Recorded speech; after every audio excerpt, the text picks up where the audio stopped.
Member for Port Moody-Burquitlam. Thank you, Mr. Speaker. Our House is on fire. I want you to act as you would in a crisis. I want you to act as if our House is on fire, because it is. Those are the words of 16-year-old Greta Thunberg when she spoke recently at the World Economic Forum in Davos. Her plea was to leaders around the world to take action on climate change. But Greta is just one voice, one of the voices of children all over the world. There are so many more. In fact, this Friday, on May 3rd, hundreds of thousands of children across Canada are going on a climate strike. Their message to us is they want to be excited about the future, not scared. They want people like us to step up and start treating the climate crisis like the emergency that it is, because it is an emergency.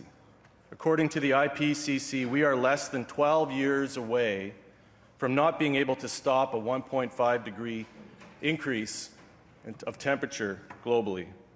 1.5 degrees is that cutoff that will forever change the world. It'll change their world, our children. Not so much ours, but their world. And it's in this context, the context of a future that our children can be excited about, not scared, that I stand here today. I want the children to know that I hear them. And I know there's so much more to do,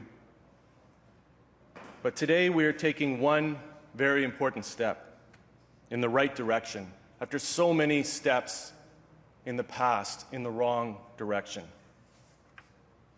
Transportation is the source of nearly 30% of all greenhouse gas emissions. With this legislation, automakers will be required to meet targets for sales of zero-emission vehicles, 10% by 2025, 30% by 2030, and 100% by 2040. This legislation will increase the supply of zero-emission vehicles in a variety of makes and models and help lower the price for all car buyers. Until that price comes down, we will also be offering purchase incentives and home and workplace charging incentives under the Clean Energy Vehicle Program. We need to be able to move around. We need to have choices in how we do that. Investment in public transit and active transportation are important, critically important. But we know that some people can't use these options because of where they live or where they work, so we need alternatives. I don't know about you, but I'm tired of going to the gas pump and being held hostage to pay the prices that I'm being forced to pay. I'm also tired of the rhetoric around this. I'm tired of hearing from BC Liberals that this increase in gas price is somehow the fault of government. This is a simplistic view of things and certainly not true.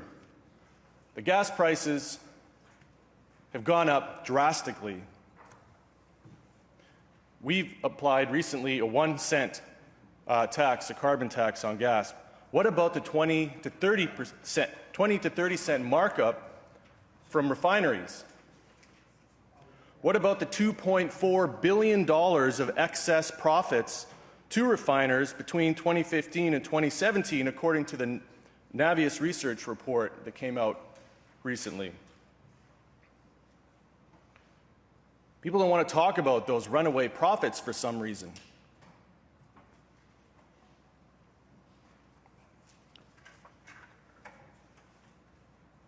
We have to talk about this situation, about the gas, about climate change. We have to talk about it in truthful terms, not in fear-mongering terms, because it is something that is critically important. And we have to be able to have a conversation about it that is based in fact. People are rightly upset about gas prices. But we shouldn't be using this as a political opportunity. We should talk about the real cause of the problem. With regards to zero-emission vehicles, this legislation will be joining many jurisdictions around the world that have targets already. This includes Quebec and 10 U.S. states, including California. It's estimated that a third of the North American market now is subject to some zero-emission vehicle standard. This is the future. This is the global trend. And this legislation will ensure that the people and businesses in BC are not left behind, because the economy of the future is a low-carbon economy. If we're going to stop the rise in global temperatures, we have to fully embrace that low-carbon economy. For too long, politicians have been taking the easy political road, looking for the easy answers, the short-term wins, much like the simplistic answers that we're hearing about gas prices. But the answers that cherish our children's future are not simple. They require us to look beyond the short term. But we can find those answers. We can do the right thing. And we can do it by strengthening our economy today and in the future. And all it takes is leadership. This legislation is one small action we can take as a government out of respect for our children's future. In the words of Greta Thunberg, one thing we need more than hope is action. Once we start to act, hope is everywhere. So instead of looking for hope, look for action. Then and only then, hope will come. Thank you, Mr. Speaker.